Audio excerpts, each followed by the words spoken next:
सबसे पहले न्यूज़ सुनी थी तो कहाँ से न्यूज़ सुनी थी, किसने बताया था, पेरेंट्स का क्या रिएक्शन था, मतलब सफिशिएंट टाइम होता है, कितना टाइम सफिशिएंट मानते हो कि गेट की तैयारी के लिए इतना टाइम चाहिए मुझे?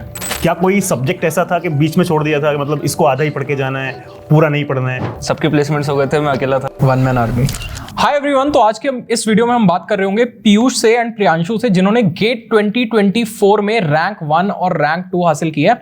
इनकी जर्नी काफी इंस्पिरेशनल है, इनसे हमें काफी सारी चीजें सीखने को मिलेंगी, जो कि एक गेट एस्पिरेंट नेक्स्ट ईयर जो एग्जाम दे रहा है या आगे आने वाले सालों में एग्जाम दे रहा है, उनके लिए काफी ज्यादा मोटिवेशन होने वाली है। साथ में हमारे साथ है अंकित सर, जो कि करंटली गेट CSIT कैटेगरी में पढ़ाते हैं, तो उनसे भी हम डिस्कस कर रहे होंगे क्या रोल रहता है एक मेंटर का, एंड काफी सारा डिस्कशन हो रहा होगा इसके अराउंड। स्टार्ट करते हैं इस वीडियो को, छोटी सी इंट्रोडक्शन पीयूष एंड प्रियांशु की। मैं पीयूष कुमार हूँ। मेरी गेट CSE 2024 में ऑल इंडिया रैंक फर्स्ट है और ये मेरा सेकंड अटेम्प्ट था गेट के लिए। मैं अभी बीटेक अपने फाइनल ईयर में हूँ, थर्ड ईयर में मैंने फर्स्ट अटेम्प्ट दिया था। तो मैं नाम प्रियांशु शर्मा एंड मेरी इस गेट CSE 2024 में AIR 2 आई है and this was my third attempt. सबसे पहले तो ये बताओ कि कैसा लग रहा है रैंक 1 और रैंक 2, मतलब एस्पिरेशनल नंबर्स हैं, ये कैसा लग रहा है? बहुत अच्छा लग रहा है, मतलब एक अलग ही रिस्पेक्ट मिल रही है सोसाइटी में। मतलब जो जानता हो या ना जानता हो, जो सुन रहा है वही रिस्पेक्ट अलग ही लेवल की। सबसे पहले न्यूज़ सुनी थी तो कहाँ से न्यूज़ सुनी थी, किसने बताया था, पेरेंट्स का क्या रिएक्शन था? पेरेंट्स को मतलब मैंने जब रैंक प्रेडिक्टर में देखा था तभी इन्फॉर्म कर दिया था उनको। अच्छा, तो तब से वो काफ़ी एक्साइटेड थे, रिजल्ट का वेट कर रहे थे। अच्छा, रैंक प्रेडिक्टर क्या बता रहा था? 1 ही शुरू से लास्ट तक। शुरू से लास्ट तक 1 ही था, तो फिक्स था कि 1 ही आना है। आपके साथ कैसा था? सेम रैंक प्रेडिक्टर से पता चल गया था, 1 महीने बाद रिजल्ट आता है वैसे भी। चलो बढ़िया। तो अगर हम जर्नी की बात करें, राइट, कब आपने सोचा कि आपको गेट एग्जाम लिखना है, एंड कैसे वो एकदम से किक आती है ना किसी चीज को कि यार आज स्टार्ट करते हैं, अब स्टार्ट करते हैं, वो किक आपके लिए क्या थी? सेकेंड ईयर में मैंने डिसाइड किया था कि मुझे प्रिपेयर करना है, और बाकी मेरे एक सीनियर ने सजेस्ट किया था एक कोर्स, ये अनअकैडमी का ले लो, सब्सक्रिप्शन बहुत बेटर है, तो मैंने उसी दिन उसको ले लिया था, बाकी प्रिपरेशन स्टार्ट कर दी थी। एंड आपके? मैंने थर्ड ईयर में डिसाइड कर ही लिया था कि मेरे को गेट की तैयारी करनी है, कि IIT जाना था। मतलब सफिशिएंट टाइम होता है, कितना टाइम सफिशिएंट मानते हो कि गेट की तैयारी के लिए इतना टाइम चाहिए मुझे? 1 year is enough, I think, अगर अच्छे से किया जाए तो। 1 ईयर फोकस स्टडी हो जाएगा गेट। बट फोकस हो नहीं पाता ना, बीच में लैग हो ही जाता है कहीं ना कहीं। बिल्कुल बिल्कुल। सर, हम बात करते हैं जैसे they have got rank 1, rank 2, और लाइक बच्चों के रैंक्स तो आ जाते हैं, रैंक 100 भी होता है, रैंक 200 भी होता है, बट आपके हिसाब से लाइक क्या डिफरेंस होता है एक रैंक 1 में और रैंक 2 में, या फिर रैंक 100 या फिर 200 में? आज हमारे सामने एग्जांपल्स बैठे हैं, बट इस पे बात कर सकता है। देखो, रैंक 1 और रैंक 2 तो मैं बहुत ज्यादा डिफरेंस तो नहीं बता सकता, और इस पे मैं काउंटर सवाल पूछना चाहता हूँ इन दोनों से कि यार सिलेबस तो दोनों ने कंप्लीट किया होगा। क्या कोई सब्जेक्ट ऐसा था कि बीच में छोड़ दिया था कि मतलब इसको आधा ही पढ़ के जाना है, पूरा नहीं पढ़ना है, आधा पढ़ के भी काम चल सकता है? दोनों ने कोई सब्जेक्ट ऐसा था या कोई टॉपिक ऐसा था? पूरा सब्जेक्ट कंप्लीट किया था। सब कंप्लीट किया था। तो बिल्कुल टॉपिक सारे कंप्लीट किए, सारे सब्जेक्ट कंप्लीट किए, यानी जो भी all India rank under 100 rank लेके आते हैं, मोस्टली बच्चे ऐसे होते हैं जो सारा ही सिलेबस कंप्लीट करके जाते हैं। यदि आप भी गेट की प्रिपरेशन 2025 के लिए कर रहे हो, तो ये मिस्टेक बिल्कुल मत करना कि सिलेबस आप आधा करके जाओ या फिर 70% करके जाओ, 100% सिलेबस करके जाओ। बिकॉज यदि मान लो कोई सब्जेक्ट आपने छोड़ दिया और उसी साल उस सब्जेक्ट से आसान क्वेश्चन आ गए, तो बाकी सब लोग बना लेंगे और आप नहीं बना पाओगे, तो कहीं ना कहीं आपका लॉस हो जाएगा। तो अंडर 100 जितने भी स्टूडेंट्स होते हैं वो सिलेबस तो सर कंप्लीट करके जाते ही हैं, मुझे ऐसा लगता है। तो फिर भी क्या डिफरेंस रहा होगा जिनकी रैंक 1 या 2 नहीं आई, बाकी रैंक आई, आपको क्या लगता है? सो जैसे लास्ट ईयर मेरी 139 थी, तो मैं बता सकता हूँ कि क्या है।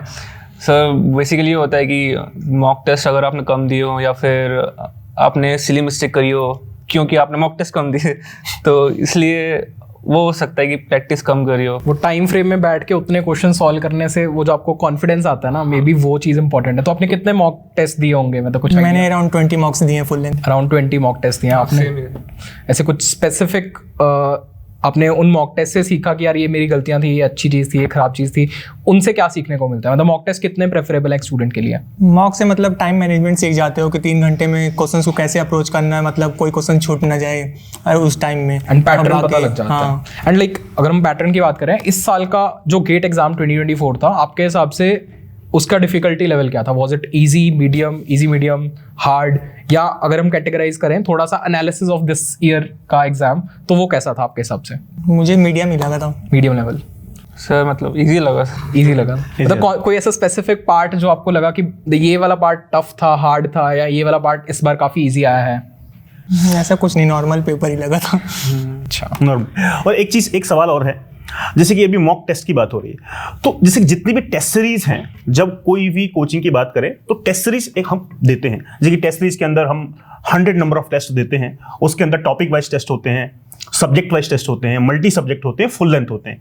तो एक बच्चे को सारे ही टेस्ट देने चाहिए, टॉपिक वाइज भी देने चाहिए, सब्जेक्ट वाइज भी, मल्टी सब्जेक्ट वाइज भी, या डायरेक्ट फुल लेंथ देने चाहिए? मतलब तुमने क्या किया था, या एक बच्चे को क्या करना चाहिए, क्या सजेस्ट करना चाहिए? मैंने टॉपिक वाइज सब्जेक्ट वाइज दिया था टेस्ट, पर बहुत कम दिया था। फुल लेंथ पे मैंने ज़्यादा फोकस किया था और लास्ट के 2 महीने में मैंने फुल लेंथ ही दिए थे, अराउंड 20 मार्क्स। सर मेरे अकॉर्डिंग टॉपिक सब्जेक्ट जो टेस्ट होते हैं वो सिर्फ कंसेप्ट सीखने के लिए आपको देने चाहिए, रैंक देखने के लिए बिल्कुल नहीं, और स्ट्रेटेजी बनाने के लिए तो भी नहीं।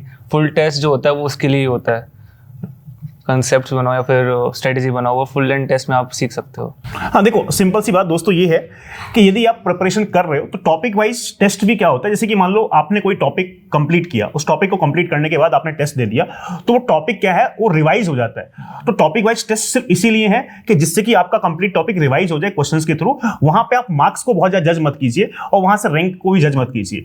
फुल लेंथ जो टेस्ट होता है वहां पे आप मार्क्स को जज कीजिए, टाइम मैनेजमेंट को जज कीजिए, बिकॉज 3 घंटे में आपको पेपर देना है। और टॉपिक वाइज की ड्यूरेशन 3 घंटे नहीं रहती है, किसी टेस्ट की ड्यूरेशन 45 मिनट रहती है, किसी टेस्ट की ड्यूरेशन 30 मिनट्स रहती है।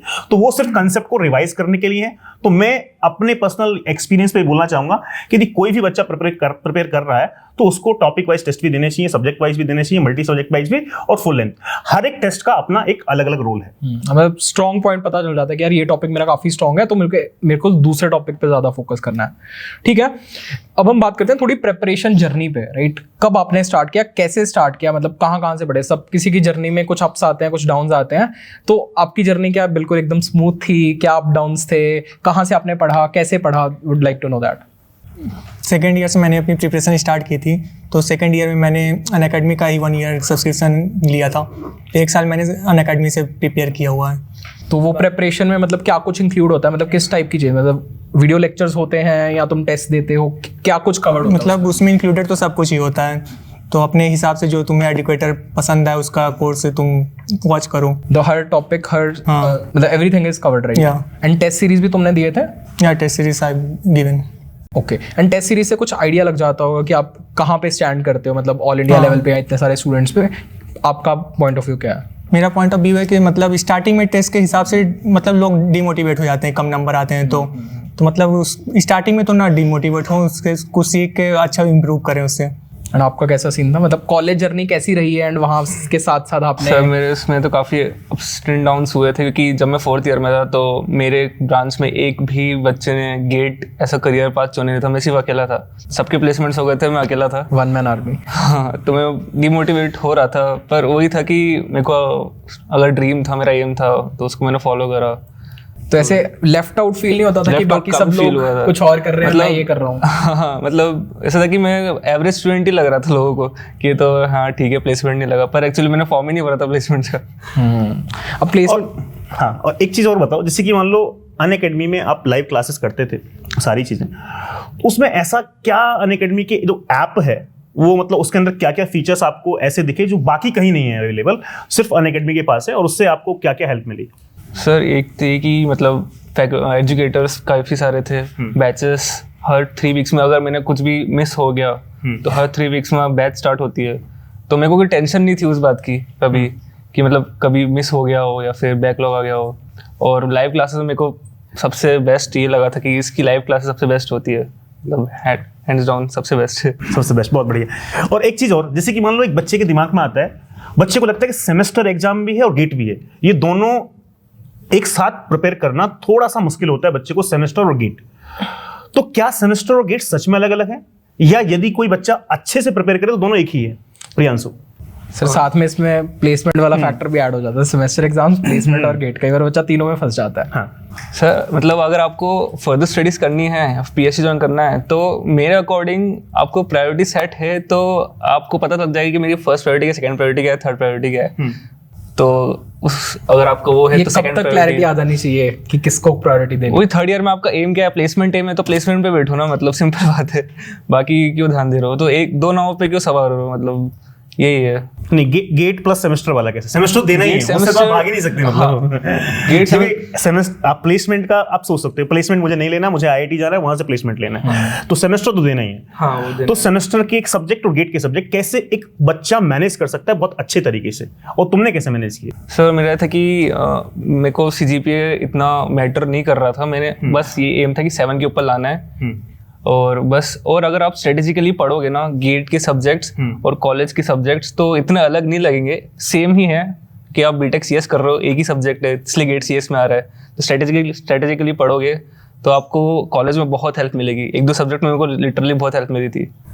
तो कहने का मतलब है जो सब्जेक्ट सेमेस्टर में है अभी उसी सब्जेक्ट को पहले हमें पढ़ लेना चाहिए। मान लो मैं 3rd सेमेस्टर से तैयारी करना स्टार्ट करता हूँ, उसमें डेटा स्ट्रक्चर है, तो मुझे डेटा स्ट्रक्चर गेट के लिए पढ़ लेना हाँ, तो ये बेस्ट रहता है कि आप सेकंड ईयर से ज्वाइन करो, क्योंकि आपका कॉलेज का भी बहुत बढ़िया हो जाएगा, गेट का भी क्योंकि आपका कंसेप्ट ही बढ़ रहा है, आपका सीएस के कंसेप्ट ही बढ़ रहे हैं, तो आपको कंपनीज में भी काम आएंगे, इंटरव्यूज में काम ही आएंगे वो एससीए के और आपके concept। साथ साथ नोट्स भी बनते जाते हैं, राइट? आप क्लास के लिए भी नोट्स बना रहे हो, गेट के लिए भी नोट्स बना रहे हो, तो स्ट्रीमलाइन हो जाता है दोनों चीज़। देखो दोस्तों, मैं बाकी ऑडियंस को बताना चाहता हूँ, यहाँ पे गेट और सेमेस्टर कोई अलग अलग नहीं है। यदि बच्चा बहुत प्लानिंग से यदि तैयारी करता है तो दोनों का फायदा मिल सकता है। यदि वो गेट की तैयारी कर रहा है तो जो सब्जेक्ट उसके सेमेस्टर में नेक्स्ट सेमेस्टर में आने वाला है उसको अभी पढ़ ले वो, तो उसने गेट के लिए पढ़ा तो गेट में तो उसकी परफॉर्मेंस अच्छी रहेगी। सेमेस्टर में जब वो एग्जाम देगा, सब कुछ कंसेप्ट बहुत अच्छे से पढ़ लिया है, तो सेमेस्टर में तो वो 80-90 ला सकता है बहुत आराम से, और कॉलेज के सारे बच्चों से आगे रहेगा वो सेमेस्टर एक दिन पढ़ के तो सेमेस्टर में तो टॉप करेगा ही करेगा, उसके साथ साथ गेट में भी टॉप करेगा। तो आप भी, और सबसे अच्छी बात ये है प्रियांशु, जैसे कि मान लो अनअकैडमी फ्लेक्सिबिलिटी क्या है कि यदि आपको आपके सेमेस्टर में डेटाबेस मैनेजमेंट सिस्टम है, बहुत सारे बैचेस रहते हैं, तो आप उस बैच में जाके डेटाबेस मैनेजमेंट सिस्टम पढ़ सकते हो पहले। शायद ये फैसिलिटी कहीं अवेलेबल नहीं है, सबका कोर्सेज चल रहा है, तो जो सब्जेक्ट चल रहा है आपके सेमेस्टर में कोई दूसरा सब्जेक्ट है तो वो मैनेज नहीं हो पाता है। तो यहाँ पे आपने ऐसे मैनेज किया था? हाँ, मेरा लिटरली ये था कि कुछ मेरे को टॉपिक समझ नहीं आ रहा, क्योंकि सब्जेक्ट्स एक्चुअली टॉपिक्स में डिस्ट्रीब्यूट होते हैं। आप अगर आप देखोगे आप सब्जेक्ट में वीक नहीं हो, आप एक किसी टॉपिक में वीक हो, टॉपिक में वीक हो, तो आपसे आप वो टॉपिक सर्च कर सकते हो, आपको उस सब्जेक्ट के अंदर टॉपिक की वीडियोस मिल जाएंगे प्लेटफॉर्म में अनअकैडमी के। तो मैंने वही फॉलो करा था। तो ये देखो ऑल इंडिया रैंक 2 का दोस्तों एक सीक्रेट राज मिल रहा है आपको कि यानी सेमेस्टर और गेट दोनों एक ही है।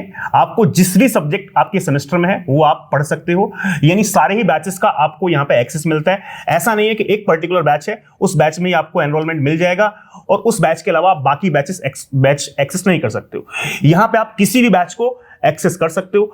हर एक बैच में अलग अलग एजुकेटर की क्लास चल रही होंगी। कंप्यूटर साइंस आईटी की बात करूं, इस समय 10 एजुकेटर हैं और 10 एजुकेटर अपने 10 सब्जेक्ट अलग अलग किसी ना किसी बैच में पढ़ा रहे हैं। आपको चूज करना है कि यदि आपको सी प्रोग्रामिंग पढ़ना है तो पंकज सर का कोर्स कहीं चल रहा होगा, उनसे पढ़ सकते हो। कंप्यूटर नेटवर्क पढ़ना है तो कंप्यूटर नेटवर्क मुझसे पढ़ सकते हो। सारे ही 10 एजुकेटर के लाइव कोर्सेज चल रहे हैं, तो आप किसी भी एजुकेटर से जो सब्जेक्ट आपके सेमेस्टर में है वो पढ़ सकते हो। तो सेमेस्टर और गेट की तैयारी आपकी बहुत आसान से यहाँ पे अनअकैडमी प्लेटफॉर्म पे हो जाएगी। मतलब आप अपने हिसाब से कस्टमाइज कर सकते हो कि मुझे कहाँ पे किस चीज़ को कितना टाइम देना है। This is the flexibility, right? एक प्रीवियस ईयर क्वेश्चन की बात करते हैं हम। प्रीवियस ईयर क्वेश्चन करते आ रहे हैं IIT JEE के टाइम से, तो यहाँ पे प्रीवियस ईयर क्वेश्चंस कितने मैटर करते हैं? अगर आप इस साल के पेपर को इवेल्युएट करें एंड पिछले 4-5 साल के पेपर्स को इवेल्युएट करें तो कितना ज़्यादा रोल रहता है? एंड क्या आपने सारे प्रीवियस ईयर क्वेश्चन सॉल्व किए थे, उनको देख के मोटिवेशन आता है, डिमोटिवेशन आता है, क्या सीन होता है? प्रीवियस ईयर क्वेश्चन किसी भी कॉम्पिटिटिव एग्जाम में काफ़ी इंपॉर्टेंट होता है। मतलब वो एक आइडिया देता है कि किस टाइप के क्वेश्चंस आने वाले हैं, क्या कॉन्सेप्ट्स फ्रिक्वेंटली आस्क हो रहे हैं। तो मैंने PYQ सारे एक बार सॉल्व करे हैं, बाकी उसमें से क्वेश्चन जो इंपॉर्टेंट होते थे बुक मार करके रिवाइज करता था। And now you both have rank 1 rank 2, अब आगे का क्या प्लान है? सब लोग यही पूछते हैं, मतलब आगे, this is a very common question, right? यहाँ पे आए हो, आगे भी कहीं जाओगे तो ये क्वेश्चन आएगा कि इसके बाद क्या करना है? मास्टर्स करना है MTech। मास्टर्स करना है, ये श्योर है? हाँ, आपको सेम, दैट्स द ड्रीम। कौन सा कॉलेज, ड्रीम कॉलेज कौन सा था, कहाँ जा रहे हो इस बार? IISc और IIT Bombay, incline towards IISc। Incline towards IISc, कुछ ऐसे रिसर्च अभी श्योर नहीं है। अभी श्योर नहीं है आपका? हाँ, IIT का टैग इम्पोर्टेंट है मेरे हिसाब से, तो मेरे को IIT बॉम्बे या मद्रास। IIT बॉम्बे या फिर IIT मद्रास, बढ़िया। So it was great talking to you, बहुत अच्छा लगा आपसे बात करके। एंड आई गेस काफ़ी इंसाइटफुल वीडियो होने वाला है आप सबके लिए भी, आपकी जर्नी में काफ़ी हेल्प करेगा। जो जो गलतियाँ इन्होंने की, जो जो इनकी जर्नी से तुम सीख सकते हो। And along with that Ankit sir ने भी काफ़ी सारे अपने इनसाइट शेयर किए, those are very very helpful. Thank you so much and wishing you the best for your journey ahead. Thank you. Thank you.